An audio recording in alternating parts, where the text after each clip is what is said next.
To the state of Nebraska, Fort Robinson is one of many state historic sites, equipped with a plaque describing it as the scene of a bloody battle between the Army and a group of Cheyenne Indians. But to Ted Risingsun, a descendant of one who survived that battle, Fort Robinson is much more. It's a place that symbolizes the incredible mistreatment of his people by the American government, the broken promises, the inhumane treatment of his relatives.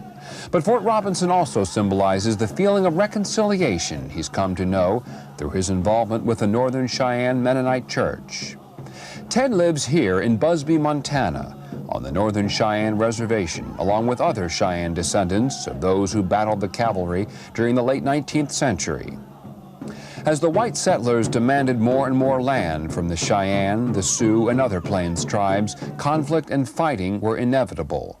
By 1877, after years of bloody fighting, the Northern Cheyenne surrendered to the cavalry and were ordered to travel to a reservation in Oklahoma to live with their relatives, the Southern Cheyenne.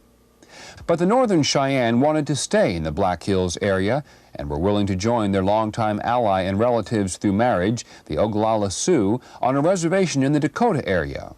They finally did agree to go to Oklahoma, but only after being promised that they could return if they did not like it there.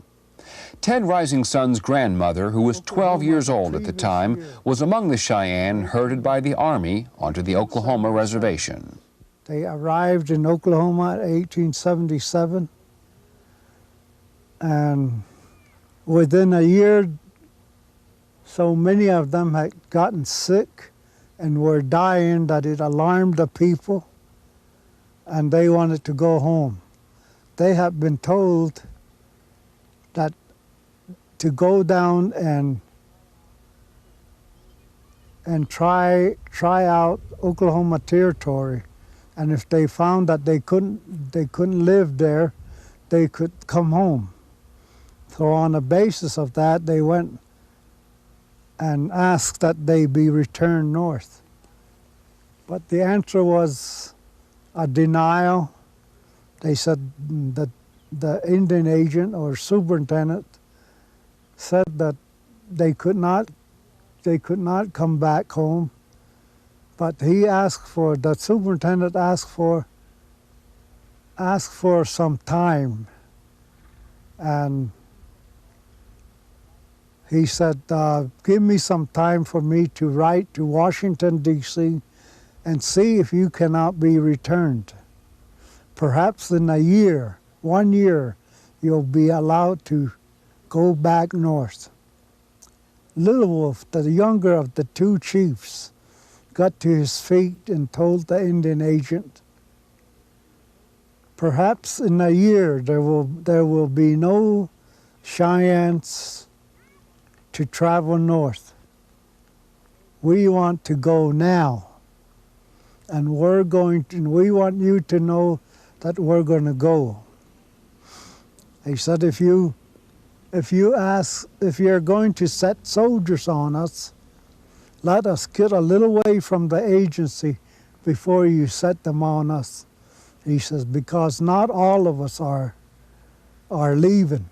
Just those of us that want to go home bad enough. Some of our people are going to live down here, and we don't want to bloody the ground upon which they will live. So the next day they left, 300 of them, men, old women, children, with less than 100 fighting men. These are able-bodied men to protect them. There were, some historians say there were 80 of them. They left Oklahoma, and word was sent to the nearby garrison, and the garrison commander immediately dispatched a troop of cavalry to go out and round up the Indians and bring them back to the reservation. And this troop caught up with the Indians a day out,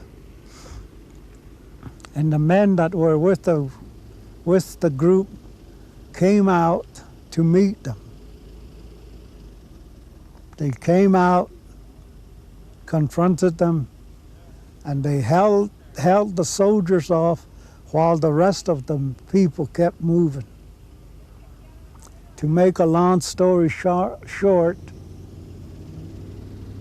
that was pretty much the way things were in the following days. The soldiers chasing them, the men fighting them off, and